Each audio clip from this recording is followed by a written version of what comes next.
C'est l'heure du sonneur. Et pour notre sonneur police-justice, je suis évidemment très heureuse de recevoir Alexandre Langlois, Régis de Castelnau. Bonjour à tous les deux. Bonjour Clémence. Bonjour Clément. Alors, Mais on est bon, enfin. Ouais, presque. Alors, la prochaine fois, je vous fais un petit scoop. Premier scoop de la journée, on va avoir plein. Hein. C'est que la prochaine fois, Régis de Castelnau aura peut-être un petit peu de décalage parce qu'il nous parlera depuis un pays bien lointain, n'est-ce pas Régis ?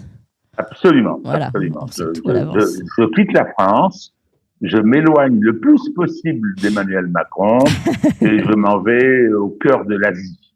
Hein, c'est là où les choses se passent désormais. Bon, Oui. Voilà.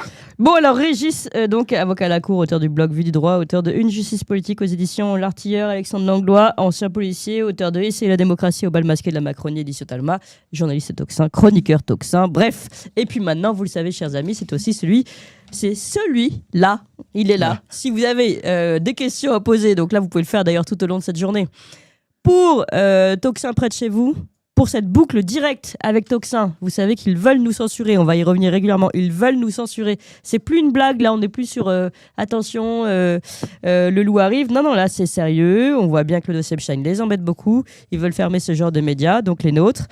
Et nous, on vous propose de rentrer en ligne directe avec Toxin. Et c'est Alexandre Langlois qui s'en occupe.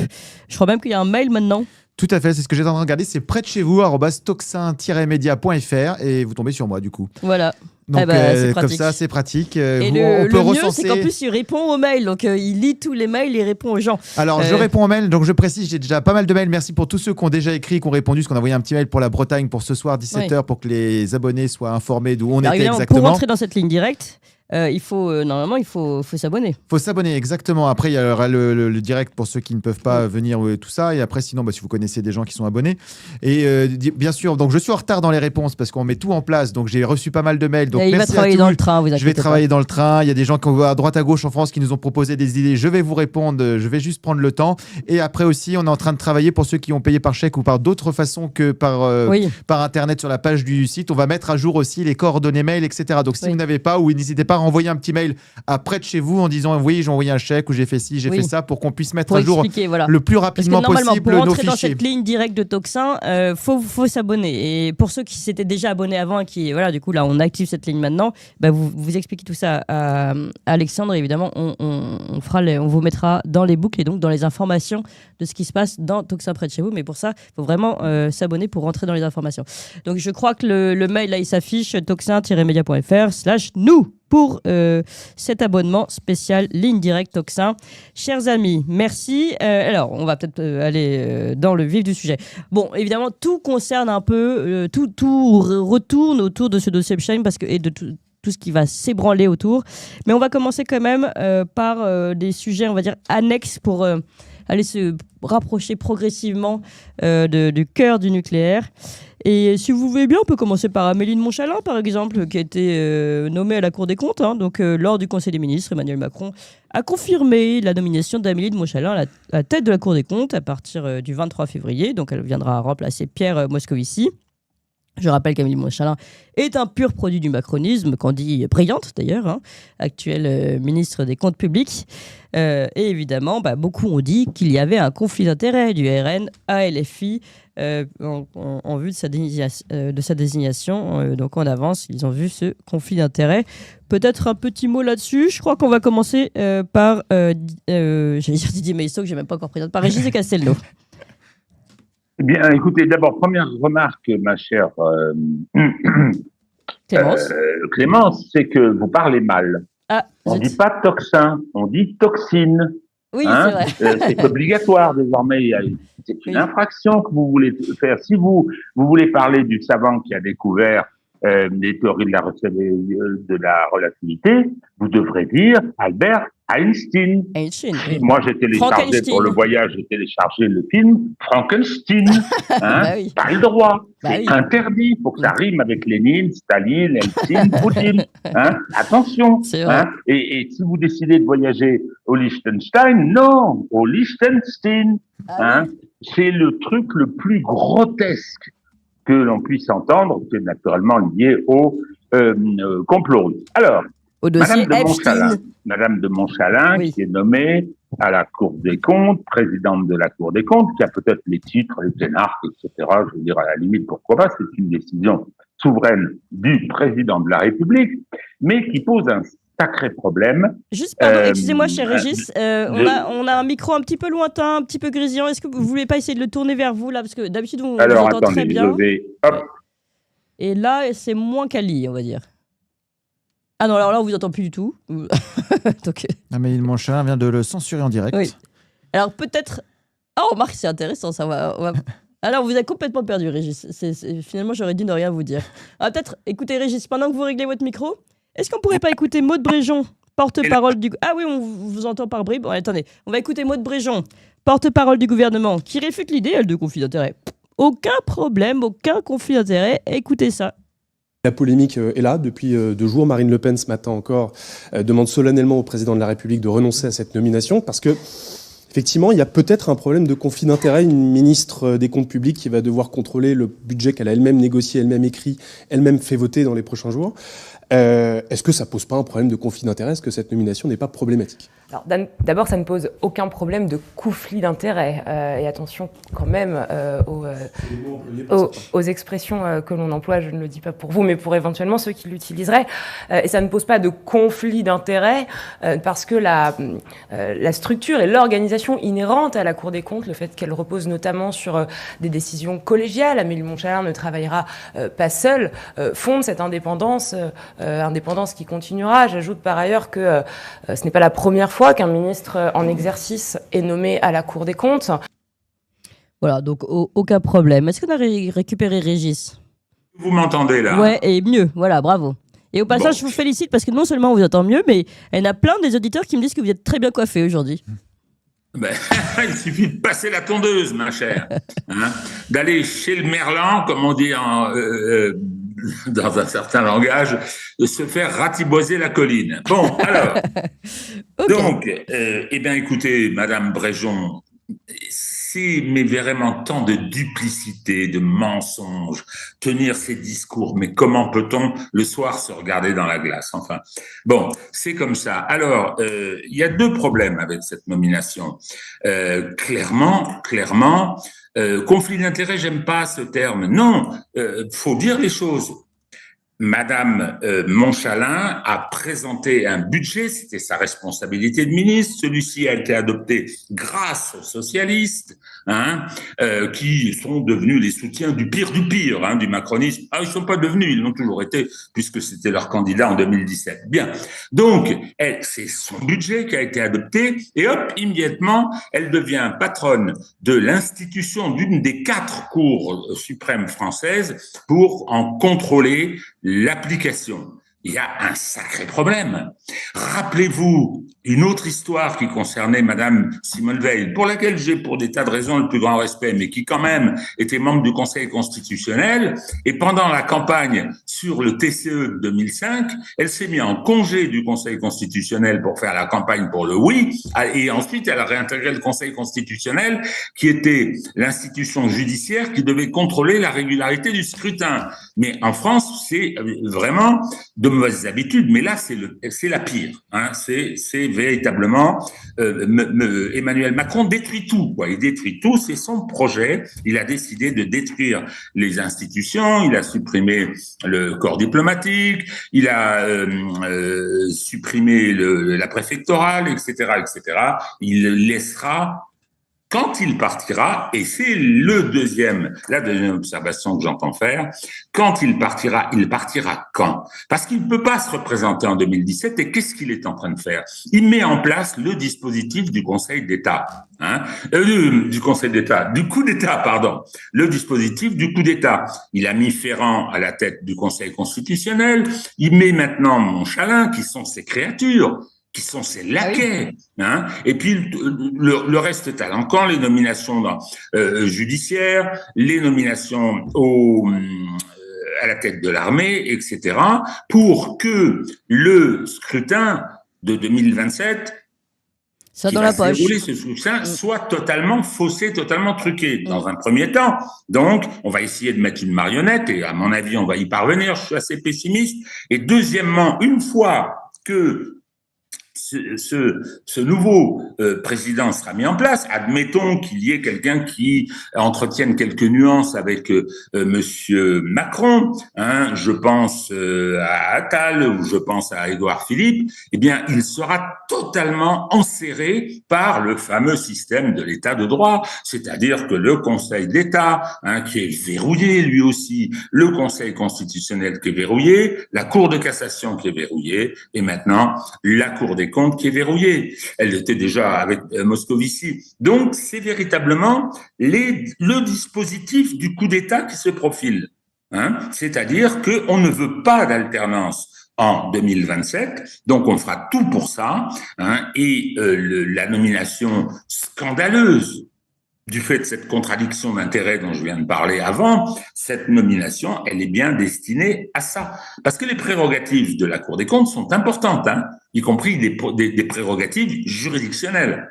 Donc, non, là, on met les amis. Je profite de l'occasion, ça nous éloigne pas tellement de la Cour des comptes. Pourquoi il a nommé Ferrand président, et puis le reste est un encan d'ailleurs, hein, des membres du Conseil constitutionnel, parce que je vous rappelle que la liste des candidats autorisés à se présenter à l'élection présidentielle de 2027, c'est Monsieur Ferrand qui va signer la liste. Alors, on va nous dire qu'elle est élaborée, et cette liste, hein, il sera souverain pour dire, ah ben lui, il n'avait pas les bons parrainages, lui, ceci, etc. Ce sera sa liste à lui. Oui. Et cette décision-là n'est susceptible d'aucun recours. D'aucun recours juridique, juridictionnel. C'est-à-dire qu'ils vont décider qui pourra se présenter. Alors là, les juges leur ont déjà dit, vous inquiétez pas, vous n'aurez pas Marine Le Pen, hein, premier parti de France, patronne de ce premier parti. Non, elle, c'est pas le droit. Hein. Mélenchon, mais il faudra négocier pour Jordan Bardella, vous voulez dire. Donc, si vous voulez, la décision de mettre Amélie Montchalin à ce poste est une décision de coup d'État. Je suis désolé, une décision de coup d'État. Ces gens-là, et l'affaire Epstein, on va en reparler, est pour moi la clé. C'est-à-dire que quand on voit la catastrophe de cette affaire Epstein, où la France est la fille et l'église de la pourriture. Oui. Hein, on est le pire pays après les États-Unis. Oui. Ils ne peuvent pas accepter la moindre alternance. Ils ne peuvent pas lâcher, parce qu'à ce moment-là, ils vont se retrouver confrontés à leurs responsabilités, avec les sanctions qui seront peut-être attachées. Donc, ils ne laisseront pas le pouvoir. J'ai une question sur ce sujet. A été nommé. C'est un des éléments du coup d'État. Ou pas Régis, vous m'entendez ou pas? Oui. D'accord. Ah. J'avais quand même un doute. Alors, je vais quand même vous poser une question. Et là, j'ai un peu peur, parce que si on est reparti pour 15 minutes, c'est foutu. On n'a plus le temps après, mais non, une question avec une réponse rapide. Juste, on le sait tout ça, en fait. Et donc, ils ont évidemment qu'ils nomment leurs amis pour pouvoir choisir leurs amis à la future présidentielle. Mais le problème, c'est que aujourd'hui, ils ont le droit de le faire légalement. Donc, comment on fait? Mais bien sûr. Non, mais bien sûr qu'ils ont le droit. Il y a un problème. Bien sûr qu'ils ont le droit. Mais attendez, en 2022, tout le monde a dit, ouh là là, les méchants nazis qui mangent les petits enfants du RN, on va battre Macron en votant pour lui. On a recommencé en 2024. Oui, il a des mais alors, tant qu'on change pas ces règles. Non, ce que je dis simplement, juste, et puis promis, je m'arrête, hein, cette décision, elle est légale, bien évidemment, hein, mais c'est pas une décision visant à offrir une pantoufle, à offrir un placard doré, comme à Moscovici, par exemple. Non, elle est une décision, elle est jeune. Une stratégie politique. Amélie Montchalin, c'est une décision visant à conserver directement ou indirectement le pouvoir. C'est une décision de coup d'État. Oui, ok. Bon alors, Alexandre Langlois. Régis, j'ai dit beaucoup de choses, mais on va pouvoir compléter, c'est ça qui est bien. Il y a déjà un petit parallèle aussi avec notre ami François Villeroy de Gallo, gouverneur de la Banque de France, qui démissionne et qui, donc, Macron va pouvoir renommer quelqu'un pour 6 ans. C'est quand même vachement bien. Le futur gouverneur de la Banque de France, oui. Ouais, exactement. Et après, pour Madame Bréjon, Maud Bréjon, donc les anciens ministres, la petite différence par rapport à Madame de Montchalin, c'était Philippe Séguin. Mais en fait, il avait quitté le ministère des Affaires sociales et de l'Emploi en 1988. Il avait été nommé en 2004. 2004 à la Cour des comptes. Donc il y a eu un petit temps entre les deux. Il n'y a pas je fais le budget et je m'autocontrôle. Le deuxième, c'était Pierre Moscovici, effectivement, mais c'était jusqu'en 2014. Il était ministre des Finances et de l'Économie, mais il n'a été nommé à la Cour des comptes qu'en 2020. Donc il n'a pas non plus auto-examiné son propre budget. Le seul qui aurait pu être cité, c'était notre ami Didier Migaud, celui qui est actuel, qui n'a jamais été ministre, mais qui était président de la Commission des Finances à l'Assemblée nationale et qui a été nommé juste après à la Cour des comptes. Donc il a un peu contrôlé le budget que l'Assemblée nationale avait proposé et validé. Donc en fait, c'est plutôt une habitude, j'allais dire, qui a été prise une fois par monsieur, c'était qui celui-là à l'époque, Migaud, c'était Cour des comptes, c'était Sarkozy, et donc Macron reprend l'initiative. Donc voilà, donc c'était des petites choses où effectivement Madame Maud Bréjon ne donne pas de nom, mais quand on creuse un petit peu pour les ministres, on se rend compte que c'est pas exactement le même système. Ouais, alors quand on creuse un petit peu sur les ministres et d'ailleurs les favoritismes, il y a aussi Audrey Azoulay, par exemple, qui est pressentie pour l'Institut du monde arabe. Et il se trouve qu'en plus, elle a un lien avec l'affaire Epstein. Donc tout ça, c'est sympa, ça se recoupe. Et alors, je vous propose, pour rentrer dans ce sujet, d'accueillir Didier Maisto.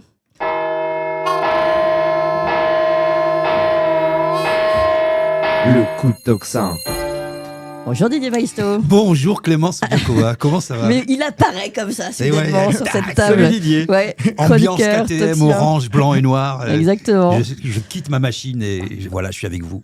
Ancien patron de Sud Radio, Didier Maisto, vous avez bien travaillé, vous, sur ce scandale, justement, ce scandale qui fait des vagues, et le scandale Haïdan, donc finalement, tout ça, ça se recoupe, on va y revenir après. Mais avant de vous donner la parole, je voudrais quand même qu'on écoute, je crois, c'est notre président de la République qui dit qu'il n'y a rien à voir dans les affaires françaises, enfin, le dossier Epstein, ça n'a rien à voir avec les Français. On écoute ça, comme ça, après, vous allez pouvoir rentrer dans le vif du sujet. Il y a des personnalités françaises qui sont citées, et donc la justice fera son travail, mais je pense qu'elle concerne surtout les États-Unis d'Amérique. Et donc il faut que la justice là-bas fasse son travail, c'est tout. Voilà, bon, c'est surtout les Américains. Il faut que la justice américaine fasse son travail. Alors nous et vous, Didier, vous proposez justement qu'on revienne un peu sur le dossier, le dossier français d'Epstein. Voilà. Alors déjà, je voudrais juste apporter une petite précision après ce que vient de dire mon ami Alexandre sur Pierre Moscovici. Pierre Moscovici, il a certes pas examiné son budget, propre budget. Oui. Mais et je me souviens de lui, il était ministre des Finances, de l'économie, etc. Grand ponte. Et il avait fait du déficit, comme tous ses prédécesseurs et comme tous ses successeurs. Et il a dit que c'était obligé de faire ça pour le bien-être de la France, etc. 15 jours après, il est nommé commissaire européen sur ce sujet précis, et il critique la France pour son dérapage budgétaire. C'est ça, c'est ça un socialiste. Faut dire les choses comme elles sont. Qui a fait ça? Ah bah c'est moi. Alors oui, donc il y a un volet évidemment français, moi sur lequel j'ai travaillé depuis longtemps avec Fabrice Haïdan, vous l'avez dit, qui est un diplomate français qui apparaît environ 200 fois dans les documents déclassifiés d'Epstein. Il entretenait des échanges réguliers avec lui. Surtout dans les années 2010, il envoyait des CV de femmes comme des chefs, mais c'était pour des interprètes, les chefs c'était autre chose, des partages d'articles, des cadeaux, un certain nombre d'informations. Il est toujours diplomate, M. Haïdan, il n'est plus en poste, mais on le retrouve chez Engie. Chez Engie, on retrouve beaucoup de gens, ce qui pose déjà pas mal de questions. Oui, c'est vrai. Parce que je ne vais pas accuser à tort et à travers, mais Engie, dans mes histoires de télé, avec un certain nombre d'oligarques qui sont toujours là, Engie. Je ne sais pas pourquoi. Et à l'époque, donc, Haïdan travaillait comme conseiller, tenez-vous bien, au siège de l'ONU à New York, détaché par le Quai d'Orsay. C'était un contact régulier, absolument régulier d'Epstein, ce qui soulève quand même un certain nombre de questions sur la nature de leur relation. Ouais, et alors quel rôle a joué justement l'ambassadeur Gérard Haraud là-dedans? Oui, alors Gérard Haraud, vieille connaissance, quand j'ai vu qu'il commençait à parler dans les médias, dans Le Point ou sur LCI, et il était toujours présenté comme éditorialiste, journaliste. Alors j'ai rappelé un peu les faits d'armes de Gérard Haraud, j'ai fait toute sa généalogie, sa grande toile, et bon, évidemment il m'a bloqué dans la seconde. Gérard Haraud était le représentant permanent de la France auprès de l'ONU de 2009 à 2014, excusez du peu, avant de devenir, et là ça devient croustillant, ambassadeur aux États-Unis jusqu'en 2019. Et selon des rapports, c'est lui qui a été informé, non pas qui a informé, mais qui a été informé d'une alerte du FBI concernant Haïdan pour consultation de sites pédopornographiques, ce que l'avocat d'Haïdan nie aujourd'hui, évidemment, et on comprend pourquoi. Haro aurait décidé de l'exfiltrer rapidement vers la France, sans poursuite judiciaire, magnifique, aux États-Unis, ni sanction en France, c'est encore plus magnifique. Alors, je vous propose d'ailleurs à ce sujet sur les sanctions. Clémence, juste une petite observation concernant l'infamie qu'a produit notre Macron à nous. La justice française est compétente sur des bases territoriales. Les infractions qui sont produites chez elle, c'est à elle de les poursuivre, mais elle a une autre compétence, c'est-à-dire que celles qui sont produites à l'étranger, elle a la compétence pour les juger. D'accord ? C'est pas la justice américaine, c'est à la justice française de les juger. Le président de la République, garant des institutions, ou ne le sait pas, ou il s'assoit dessus. Oui, alors à ce sujet justement, écoutez Gérard Haro sur LCI, qui revient sur cette absence de condamnation du fameux Haïdan. On écoute ça. Depuis son renvoi, je l'ai revu une fois parce que je pense que quand j'étais à Washington, il est passé aux États-Unis, vous voyez, et il a demandé à me voir. Je l'ai rencontré et là, il m'a annoncé qu'il était dans une banque et je trouvais que sur le coup, j'ai été un peu surpris que c'était 2 ans ou 3 ans après que tout avait l'air passé et donc je l'ai discrètement un peu pour savoir un petit peu et je me suis rendu compte qu'il était totalement dans le déni. Que rien n'était. Donc vous lui avez reparlé de l'affaire. Voyez, on parle pas d'accord dans la maison d'un pendu, mais je lui ai dit mais alors, est-ce que tout s'est bien passé ? Et j'avais en face de moi quelqu'un qui était dans le déni le plus absolu, qui quasiment me regardait en se demandant de quoi je parlais. Vous voyez, c'était quelqu'un de totalement, mais il a été parti dans cette banque. Il a été dans une banque prestigieuse. Après, je l'ai pas. Il a été aussi chez Engie, n'est-ce pas ? Est-ce que ça donne l'impression qu'il a été couvert ? La question n'est pas celle-là, parce que couvert, ça voudrait dire que des gens... La vraie question, et c'est celle qui est posée par l'enquête administrative, c'est qu'a fait le Quai d'Orsay au moment où il est rentré en France. Alors, la question de la couverture, c'est justement la question que vous étiez en train de poser. Oui, non, mais c'est surréaliste ce que dit Gérard Haro. C'est-à-dire, il l'a jamais vu, il l'a vu une fois, Il a vu une fois ce type, il passe à Washington, il vient le voir, il lui parle de sa carrière, il est dans le déni, etc. C'est comme moi, je connais personne et je vais à Moscou, à Washington ou à New Delhi, puis quelqu'un vient me voir et s'épanche sur sa carrière, sur ses états d'âme, me dit je vais faire ça, qu'est-ce que t'en penses ? Je suis dans le déni. Mais de qui se moque-t-on ? De qui se moque monsieur Haro ? Évidemment que ça pose question. L'ONU d'ailleurs confirmé, je le disais, une procédure disciplinaire en cours au moment de la démission d'Haïdan. C'était au mois d'avril 2013. Et cela pose évidemment des questions sur une possible couverture au sein de la diplomatie française. Je rappelle que M. Haro était ambassadeur et que M. Haïdan était aussi diplomate. Mais de quoi parle-t-on ? Enfin, ces gens nous parlent d'un quelque chose d'extérieur à eux, qui ne les concerne pas, mais les diplomates, ce sont eux. Oui, mais lui, il dit qu'il a activé la sanction. Il faut que la justice enquête. Je complète ce que vient de dire dans son incise mon ami Régis. Oui, la justice française peut enquêter. Et d'ailleurs, depuis 2019, la justice française avait tous les documents. Parce qu'il y a eu une confusion. On a dit, quand il y a eu une perquisition au 22 avenue Foch, chez Epstein, au domicile parisien d'Epstein, on a dit, ils ont saisi les mêmes emails. Non, ce n'étaient pas les mêmes emails. Les emails en question aujourd'hui sont ceux qui ont été dévoilés par les États-Unis. Mais ces emails-là, depuis 2019, il y a une connaissance, si vous voulez, l'Élysée savait, le Quai d'Orsay savait, le ministère depuis de la Justice perquisition. C'est le fameux article de Marianne, là, les secrets de la boîte mail. Mais ça fait des années que j'en parle. Tout le monde le sait. Enfin, de quoi parle-t-on ? Tout le monde le sait. Et là, on découvre, tous ces gens font mine de découvrir. Oh, il était dans le déni. Oh, vous savez, je ne l'ai pas beaucoup connu. C'est comme Jack Lang qui cherche sa fille. On va revenir sur cette histoire d'email, parce que ça, on va s'arrêter 2 secondes dessus, parce qu'en effet, on voit le mail envoyé par la Cour d'appel de Paris pour une demande d'entraide pénale internationale au sujet de de ce qu'ils ont découvert dans cette perquisition. Donc oui, la France avait ces documents. On va y revenir parce que pour moi c'est absolument central. Bien sûr. Mais continuons sur d'abord, puisqu'on était sur le volet français, on était sur Fabrice Hédan. Vous dites donc il y a cette couverture au sein de la diplomatie française Au moins, on a le droit de poser cette question. Ça, c'est sûr. Alors, pourquoi maintenant on parle d'agitation autour de Jean-Noël Barrot ? Oui, Jean-Noël Barrot, il est en mode panique, avec ses yeux écarquillés, encore plus que d'habitude. Et son espèce d'air ingénu, comme ça, lui, il découvre, il le dit lui-même, il dit « Je suis effaré ». Alors, il roule ses yeux comme des billes, il est effaré.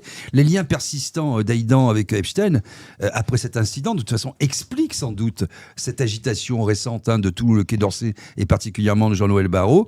Ça met en lumière une minimisation, à tout le moins, potentielle de l'affaire, surtout avec les connexions diplomatiques impliquées dont nous venons de parler. Alors, justement, connexion diplomatique, Gérard Haro, maintenant je vais rentrer un peu dans le vif du sujet, a-t-il des liens directs ou pas avec Israël ? Oui, Haro, il a été ambassadeur de France en Israël de 2003 à 2006. Il faut préciser, pour être tout à fait honnête, c'était une période assez tendue avec Ariel Sharon.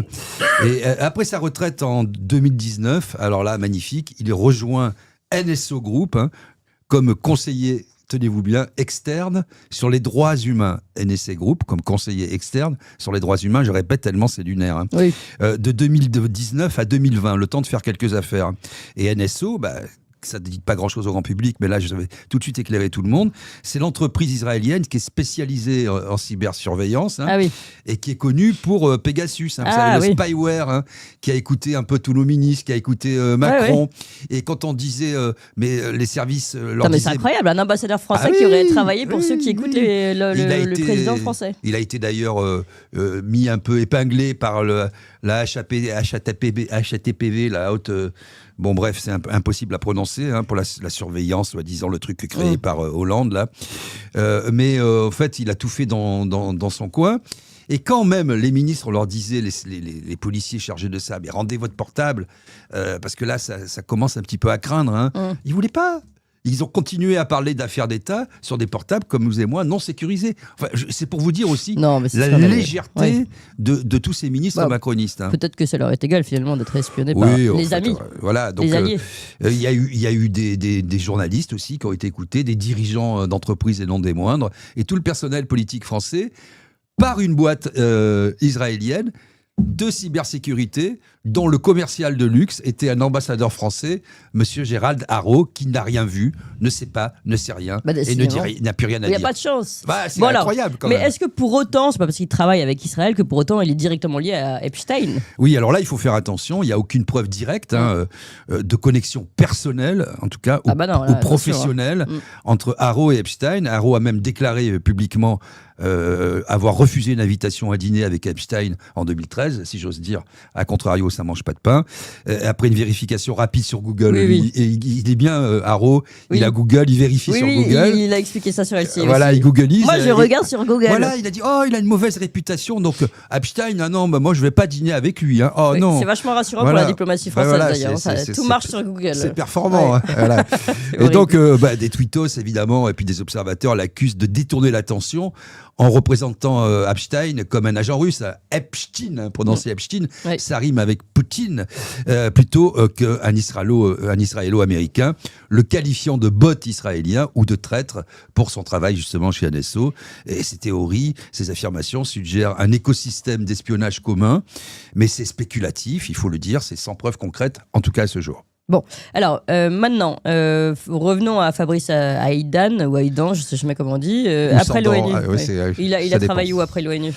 Après, il a travaillé, il a démissionné en avril 2013, il a rejoint le groupe Edmond de Rothschild, en janvier 2014, comme lobbyiste, je traduis, pour les affaires internationales, axé sur le Proche-Orient. Mais pourquoi ils font tous la même carrière en fait ? C'est ça la question. Pourquoi tous ces gens qui sont diplomates... Pourquoi toujours le groupe Edmond de Rothschild qui revient ? Voilà. Carrière internationale en lien avec Epstein, Edmond de Rothschild derrière. Alors ça c'est intéressant. Il y est resté, en tout cas jusqu'en 2016, je vais un peu y répondre. Il est décrit donc comme International Advisor to Baroness Ariane de Rothschild. C'est toujours la même. Ça veut dire lobbyiste en français, dans des documents officiels, comme la liste des participants au World Economic Forum en 2015. Et des interactions directes sont mentionnées, comme un déjeuner, par exemple, en février 2014 à Paris avec Ariane de Rothschild et Terry Rod Larsen, son ancien patron, à l'ONU, parce qu'on retrouve toujours l'Organisation des Nations Unies. Vous voyez, dans cette triangulation, vous avez Israël, les États-Unis d'Amérique, le Quai d'Orsay et l'ONU. Et puis des boîtes qui viennent graviter autour de cybersécurité, de sécurité.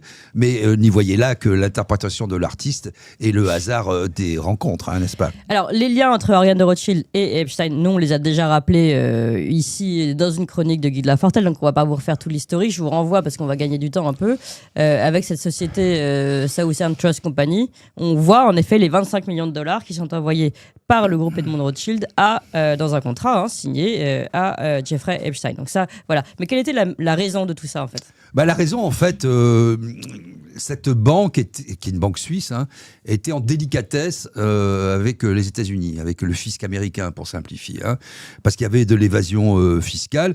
Et donc là, Ariane de Rothschild fait intervenir, demande l'aide de Epstein pour lui dire, te rends compte, ça serait bien que tu nous aides, parce que là, on va se choper une amende de 75 millions de dollars, ou peut-être 100 millions de dollars, fais ce que tu peux. Et donc, il intervient.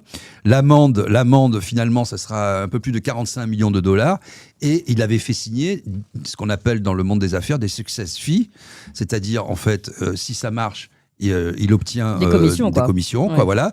Et il y a eu 2 versements pour un montant total de 25 millions de dollars. Et ça montre quand même, ça c'est intéressant, à quel point le système Epstein et la banque d'affaires Rothschild et tout ce qui découle de la banque d'affaires Rothschild, aussi bien les relations entre les différents États que le nombreux médias, dont Slate, etc., Huffington Post, etc., qui sont possédés par Ariane de Rothschild, par l'intermédiaire d'un fonds, on comprend qu'on est exactement dans le même écosystème, avec quand même les États-Unis, Israël, qui sont jamais très loin, et tout un tas de personnes qui gravitent autour, soit par opportunité, soit parce que finalement ils sont mandatés, et c'est pour ça qu'il faut une commission d'enquête.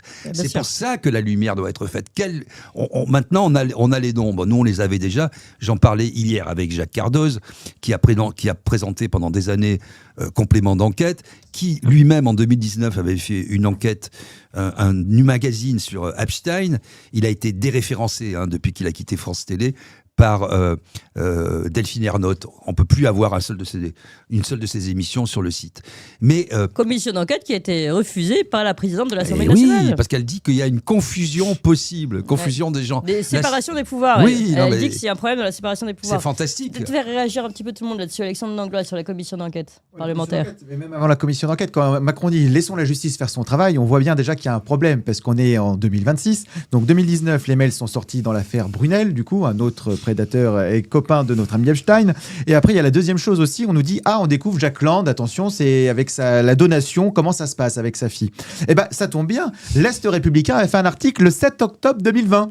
Et depuis, personne s'est saisi du problème en disant il y a quand même un petit problème, il y a un seul bénéficiaire d'une société complètement écran et fictive. Donc ils ont fait un joli article, donc ceux qui veulent le lire. Sur les îles Vierges, du contrat. Exactement. Ouais. Et en fait, du coup, on nous dit on découvre ça. On savait tout en fait. Il y a tout, on savait, les gens, c'était même dans la presse. Donc si c'était dans la presse, il y a d'autres personnes qui devaient savoir un peu plus de sujets. Et donc ils ont beau jeu aujourd'hui de dire oh là là là là, faudrait que la justice fasse son travail.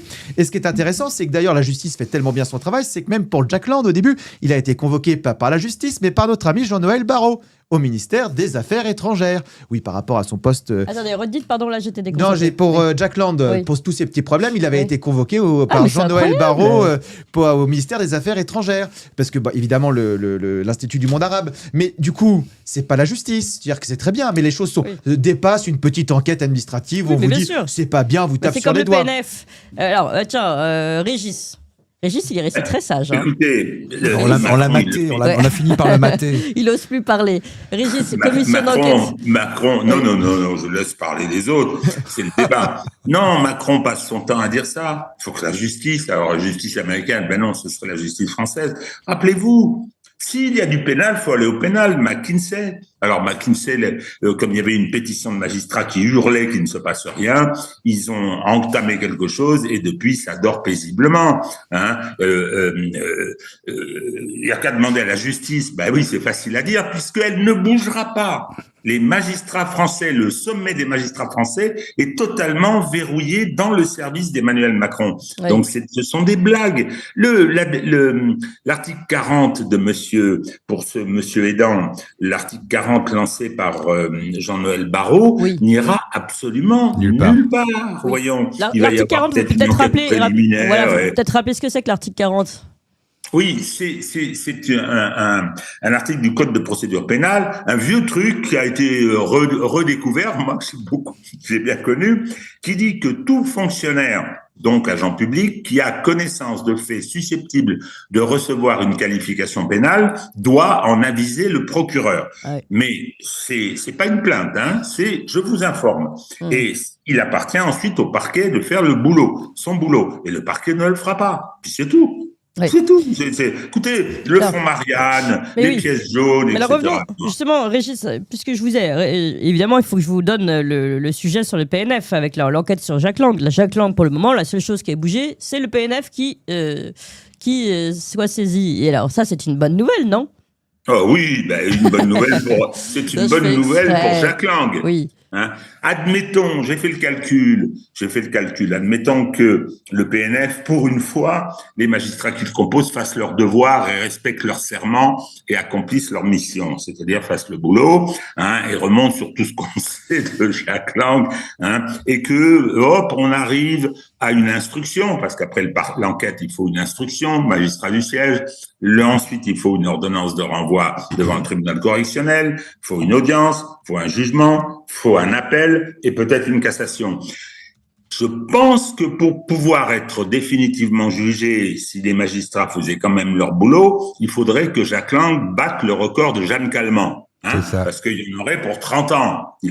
Donc, voilà, c'est pas sérieux, c'est une blague. C'est tout simplement une diversion, c'est de la communication. Vous avez vu, c'est le fusible, Jack Lang. Il incarne tellement la pourriture Epstein, même physiquement. On l'a dit, pas le physique, mais là, il suffit de le regarder avec ses ravalements de façade et sa teinture de cheveux. Je veux dire, oui, c'est un fusible. Justement. Enfin, un fusible qui saute pas beaucoup, d'ailleurs. C'est un peu pareil. Aidant, c'est un peu pareil. Alors, j'ajoute une petite chose. Au-delà du fait qu'il a d'abord fait son service militaire en Israël, et c'est que il a travaillé avec Madame Azoulay, et que si c'est elle qui va au monde arabe, on se demande s'il va l'accompagner. C'est intéressant, hein, de donner la présidence. Là, vous parlez d'Azoulay qui a travaillé avec Lang. Ah oui, bien sûr. Non, mais vous parlez de Lang, pas de Aidant. Non, Aidant, si. Elle a travaillé avec les deux. Aidant a travaillé avec Azoulay. Enfin, moi, je l'ai lu. Elle connaît tout le monde, quoi. Oui. Lang donc peut-être que si elle est nommée... Elle connaît Lang et elle connaît Aidant. Oui, puis Abdul Rimac, etc. Enfin, tous ces gens-là posent. D'ailleurs, on l'a vu avec Julie Gaillet, donc etc. c'est bien parce qu'il y a une affaire. Il y a l'affaire Julie Gaillet aussi. Attendez, Régis, il va parler, je sais. Non, mais ce qui est intéressant, c'est qu'on remplace quelqu'un à l'Institut du monde arabe parce qu'il est mouillé quand même un peu légèrement dans les affaires Epstein, et on en remet une qui est de nouveau a priori aussi mouillée. C'est bien, comme ça on reste en famille, c'est sympa. Mais après, que sur aussi ces choses intéressantes sur notre ami, donc le parquet national financier est saisi pour Jack Lang, très bien, mais depuis 2020, il avait surtout rien fait et regardé ailleurs. Donc au bout de 6 ans, c'est vachement bien. Et la deuxième chose qui est rigolote, c'est la réaction de Jean-Noël Barrot. Pour Aidant, il est effaré, article 40, comme l'a expliqué Régis. Oui, enfin, on a vu que c'était pas très méchant l'article 40. Oui, d'accord, mais du coup, pour Jack Lang, il n'y a même pas ça. C'est-à-dire que là, il n'y a même pas d'article 40, il dit juste « je prends acte ». Voilà, donc du coup, plus on est haut placé dans les copains, moins on est. C'est-à-dire que l'article 40, c'est déjà pas très dangereux. Oui, c'est ça. Et encore, il n'est même pas l'effort de le faire. Voilà, on l'a juste convoqué. Oui, mais lui, il a le PNF. Justement, chacun, il y en a un, il a l'article 40. Ouh là là, et l'autre, il a le PNF. En fait, comme l'a rappelé Régis, l'article 40, c'est que dès qu'un quelqu'un dans la fonction publique a connaissance de crime ou de délit, il doit alerter le procureur. En fait, c'est pas un choix, est-ce que j'ai envie de le faire ou pas. C'est une obligation légale. Sur le PNF. Oui, d'accord. Mais ça, je parle en communication. Voilà, et ça n'a jamais été fait depuis 2020. Il y en a un qui est puni par le PNF, l'autre il est puni par l'article 40. Regardez, tout le monde est puni. Ça y est, nous sommes dans une république droite. Le PNF, c'est très ronflant, mais il est attaqué pour quoi, éventuellement? Blanchiment d'argent, non? Pour fraude fiscale. C'est-à-dire qu'au pire, ils vont remonter sur 5 ans et il va avoir une petite amende. C'est tout ce qui va se passer. Et je voudrais revenir sur un point qu'on n'a pas abordé, qui me semble très important. Allez-y. Très important. L'histoire du carnet de Ghislaine Maxwell. En 2010, on en a parlé hier avec Cardos, ça m'y fait penser. Moi, je ne l'ai pas vu, ce carnet, mais lui, il l'a vu et un certain nombre de journalistes l'ont vu. Elle consignait de façon très précise tous les logs, les vols, les invités, etc. dans le fameux Lolita Express. Hein. Il est où, ce carnet ? Oui, c'est vrai, avant il existait ce carnet. Il suffit de publier ce carnet, on aura toutes les bases. Tout était noté dans ce carnet. Absolument tout, c'était obsessionnel. Hein. Le numéro de vol, l'heure, l'embarquement, les passagers, le nom des pilotes, le nom du personnel accompagnant. Il y avait tout. Et là, ça a disparu. Vous voyez, ce genre de détails, les carnets de Rondeau, on les trouve, les carnets de Maxwell, on a un peu plus de mal. Oui, mais même cette boîte mail, on va revenir dessus, sur ce scandale de cette boîte mail qui est restée bien au chaud en France depuis 2019. Ça, il faut absolument qu'on en dise un mot avant de donner... Mais attendez, chers amis, avant ça, on est hyper nombreux ce matin. Hyper nombreux, je sais plus, 9000 et encore plus, bientôt 10 000. Mais alors les pouces, on n'a même pas un tiers de pouces. Donc on y va là, on se réveille sur les pouces, on met un max de pouces sous la vidéo, première chose. Deuxième chose, on avait déjà parlé avec Régis, on a déjà parlé avec vous tous. Ils ne veulent pas qu'on puisse faire notre travail, ils veulent nous censurer, vous le savez. Et quand on dit qu'ils vont nous censurer, c'est pas une blague. Et on va vraiment devoir mettre la carte d'identité maintenant pour pouvoir nous regarder sur YouTube à partir de septembre prochain. Si vous rentrez la carte d'identité pour nous voir, vous savez très bien que c'est vous qui allez être embêtés et pas les autres. Donc de toute façon, ça va être très compliqué. Donc on vous propose ici de rentrer en ligne directe avec nous.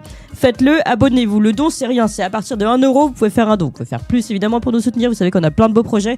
Mais faites-le maintenant et surtout, rentrez bien votre mail et votre adresse, enfin la région, pour qu'on puisse venir vous voir. C'est tout ce qui est dans les mains d'Alexandre Langlois, qui est à ma gauche. Avec l'adresse mail près de chez vous, @toxin-media.fr. Oui, mais le mot d'ordre, c'est plus simple, c'est toxin-media.fr/nous, toxin-media.fr/nous, parce que là, vous rentrez, vous vous abonnez directement, parce que sinon tout à fait. Ah non, le mail, oui, mais ça, c'est juste pour ceux qui donnent autrement, mais sinon, effectivement, en direct, tout à fait. Voilà, donc Toxin, voilà, vous le voyez, toxin-media.fr/nous.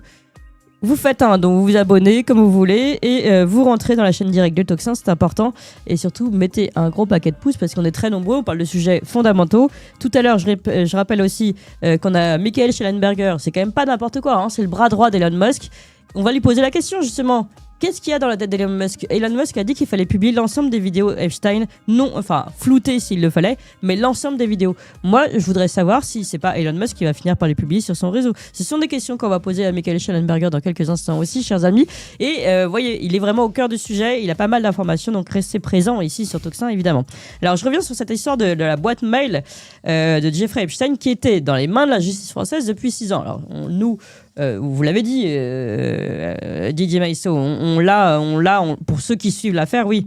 Je trouve que cet article de Marianne est quand même assez bien fait. Ça a été publié donc, dans Marianne par Emmanuel Lévy, qui est sorti là il y a peu de temps, puisqu'il rappelle bien le truc. En fait, il rappelle bien que le document judiciaire, en fait, qui est l'origine des dossiers Epstein américains, c'est notamment l'ouverture par le courrier du procureur de la République à la procureure générale près de la Cour d'appel de Paris, qui demande l'entraide judiciaire des autorités américaines, donc qui date du 8 juillet 2019.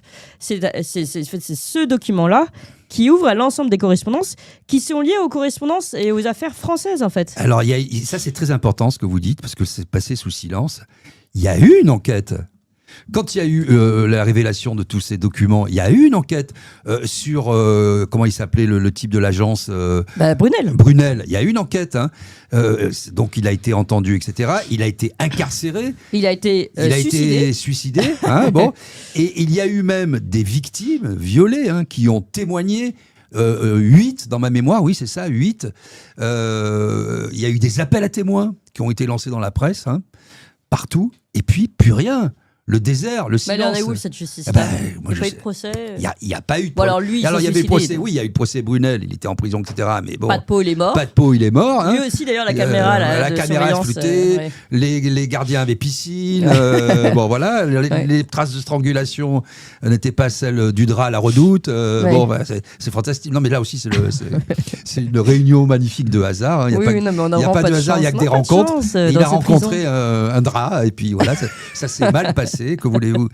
Mais le problème, si vous voulez, c'est que les gens pensent qu'il n'y a pas eu d'enquête, qu'il n'y a rien eu. Il y a eu des enquêtes. Il y a eu des morts. Non, mais c'est encore pire. Il y a eu des plaintes. Non, mais il y a eu des perquisitions. Non, il n'y a pas eu d'enquête. Non, il y a eu un semblant d'enquête. Oui, voilà. Non, mais parlons vrai. C'est encore pire. Parlons vrai. Ouais. C'est encore pire, c'est-à-dire que vous avez la justice Canada Dry, ou des noms renflants, article 40, PNF, et que finalement, c'est beaucoup de bruit pour rien, parce qu'au final, il se passe rien. Mais moi, il y a un truc que je comprends pas. Juste, attendez, parce qu'il faut que je donne la parole à tout le monde, et puis il y a Nicolas Vidal qui attend. Enfin, bon, bref, tout le monde attend derrière. C'est pas grave. Pour une fois qu'il a le micro. Nous sommes macronistes, nous faisons ce que nous voulons. Hein. Oui, c'est ça. C'est pas grave. Non, il y a quand même une question que je me pose, c'est que finalement, tout ce qui est sorti dans la base américaine, c'est que les documents qui viennent de France. Non, alors. C'est là où Marianne fait peut-être une erreur. Non, parce que là, il y a une erreur. Non, c'est-à-dire qu'il y a eu une perquisition au 22 avenue Foch, dans l'appartement de 800 mètres carrés, avec des filles dans tous les murs, etc. Avec des photos de filles à poil et de stars. Et de stars. Bon, et là, si vous voulez, tout le monde le savait dans la justice française, chez les enquêteurs. Mais je parle des gens intéressés au truc. Oui. Bon. Il y a eu des emails saisis, du matériel informatique, des données, des photos, de la correspondance. Beaucoup de choses ont été saisies. Il y a eu ensuite les emails qui ont été publiés par le département d'État américain, etc. Ce sont d'autres emails. Alors après, il y a peut-être des choses en commun, hein, mais c'est pas la même chose, si vous voulez. Et bien sûr, non, Marianne, c'est ce qu'ils disent. Non, en fait, ils disent un seul compte, finalement, la correspondance personnelle attribuée à Jeffrey Epstein, le cœur du corpus est en réalité plutôt étroit. Un seul compte de messagerie, le fameux GI Vacation, là, qui fait 4500 emails. C'est ceux qu'on lit, ceux qu'on cite, ceux qu'on interprète.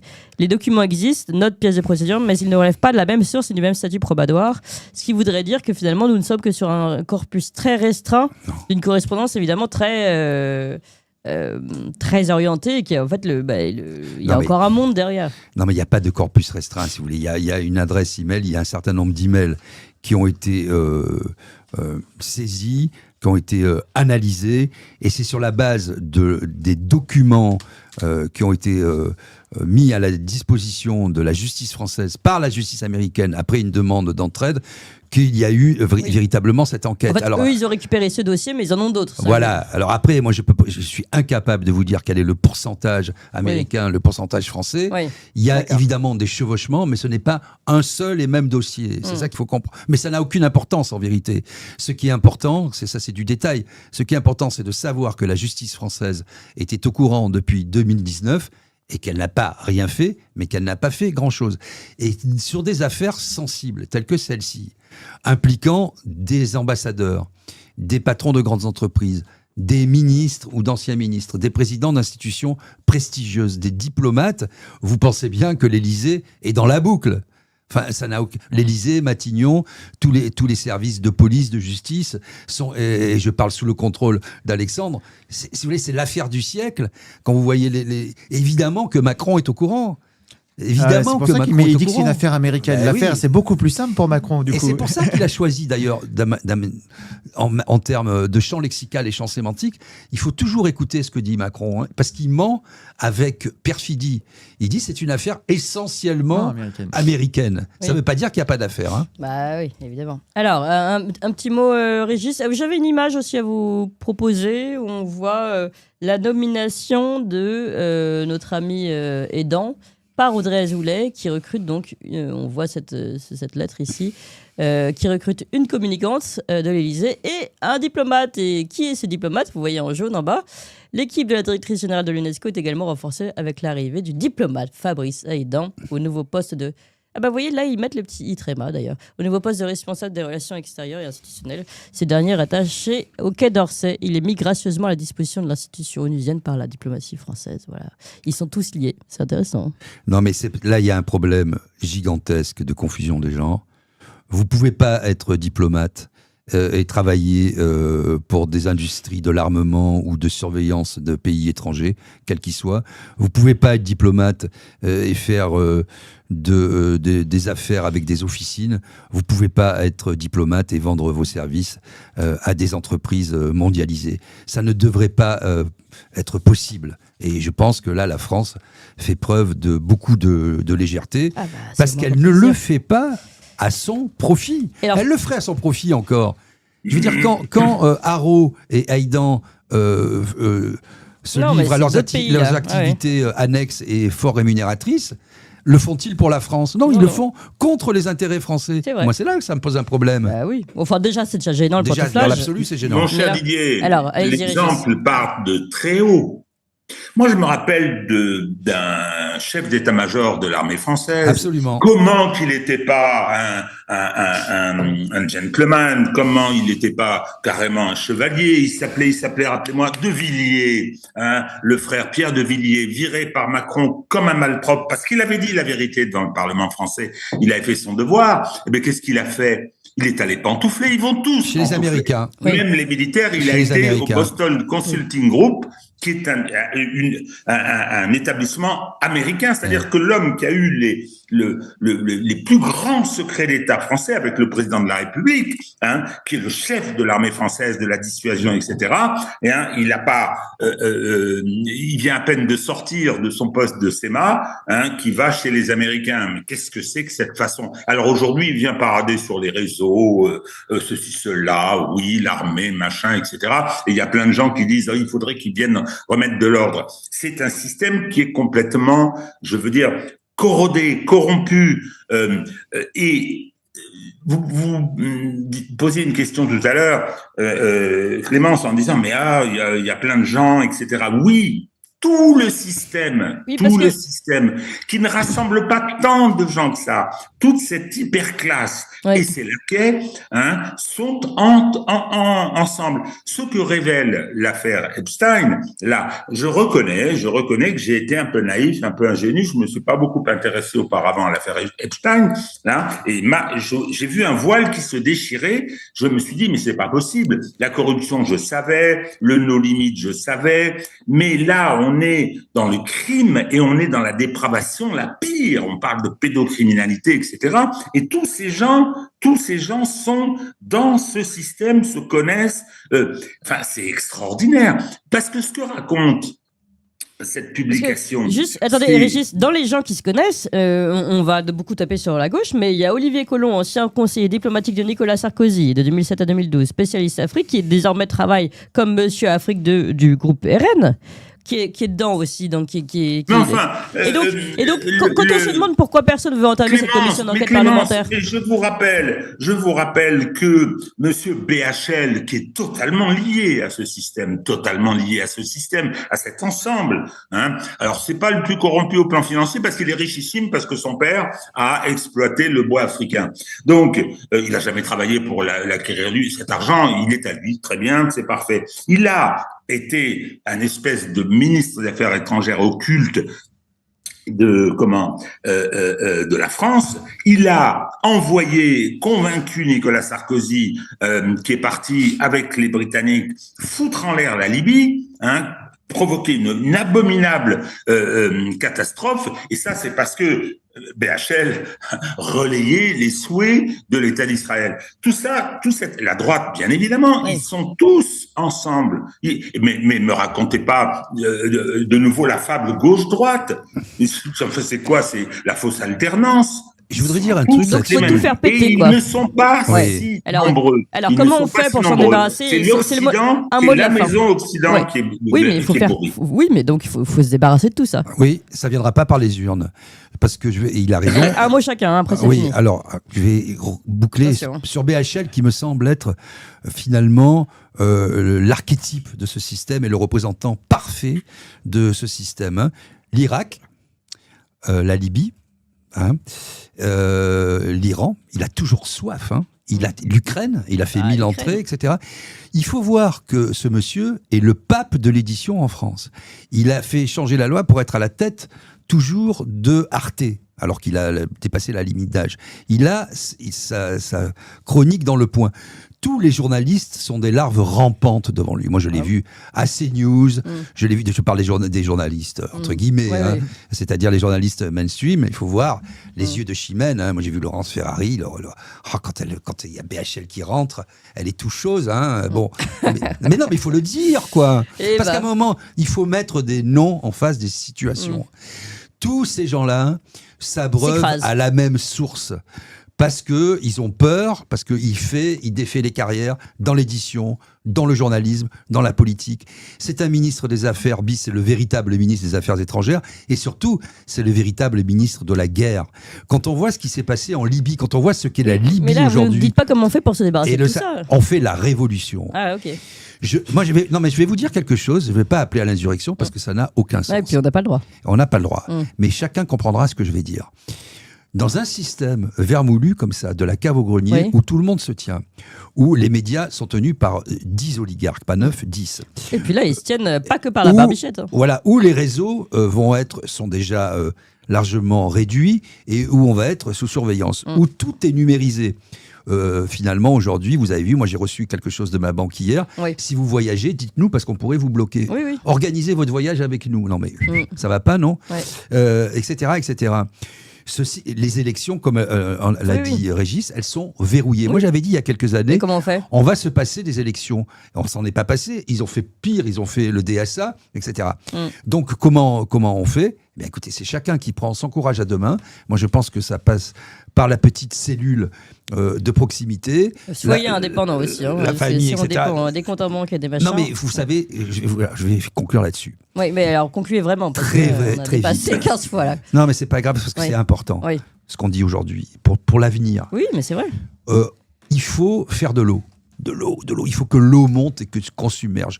On avait dit ça pour Epstein, ça sortira jamais.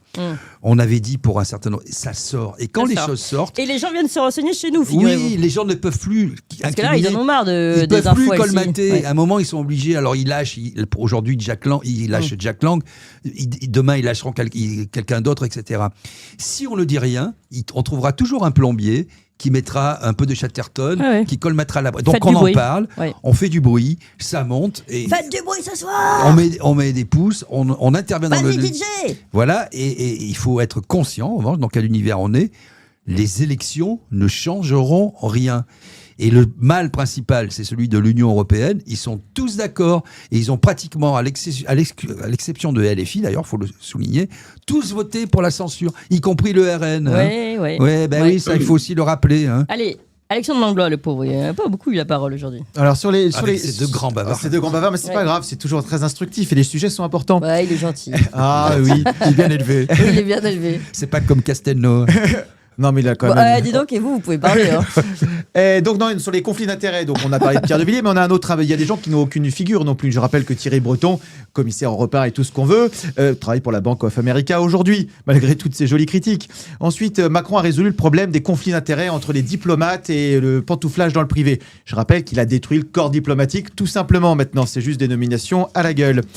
Autre chose aussi, nous avons sur les choses qui ne sont pas sorties, c'était en 2024 une enquête de Wired qui avait utilisé les données publicitaires pour géolocaliser les gens qui étaient sur l'île Epstein, à la fois les victimes et les auteurs. Et bien du coup, ça n'a toujours pas été utilisé. Au contraire, il y a eu des législations américaines pour restreindre cette surveillance de masse qui était quand même insupportable par la pub. Mais on a les noms, les prénoms et ils étaient capables de géolocaliser les gens au mètre près. Donc ça non plus, c'est 2024 et personne s'en est fait. On n'avait pas besoin forcément de documents de justice ou de mails. On a notre ami Yael Braun-Pivet, donc qui voulait pas de commission d'enquête. Mais pourquoi donc ? Pour deux raisons. On se souvient de l'affaire Benalla. Effectivement, la justice sous contrôle, c'était facile. Je rappelle, c'était Monsieur Bolins qui a dit qu'il n'y avait pas de problème pour le COF, il n'y avait pas de difficulté, parce qu'il était en attente de la signature de sa nomination à la Cour de cassation. Et du coup, l'enquête qu'il y a eu des déballages au niveau de l'enquête parlementaire du Sénat. Je rappelle que celle de l'Assemblée nationale a explosé en plein vol parce que les macronistes ont fait de l'obstruction. Donc là, elle a pas envie de la même chose. Et ensuite, elle se dit, imaginons qu'il y ait une commission d'enquête et que ça se passe comme avec un rapporteur comme Monsieur Aloncle pour la commission d'enquête de l'audiovisuel. Mais on va tous se faire démonter, tous les intérêts, les conflits, on va tous être mouillés parce qu'effectivement, ils sont dans tous les sens mouillés. Ensuite, comment on sort de cette situation catastrophique ? Alors, première chose, comment il aborde ça d'un air très calme. Oui, parce qu'au bout d'un moment, comment on fait ? Comment on fait ? Je n'ai pas de remède miracle, j'ai des pistes de réflexion.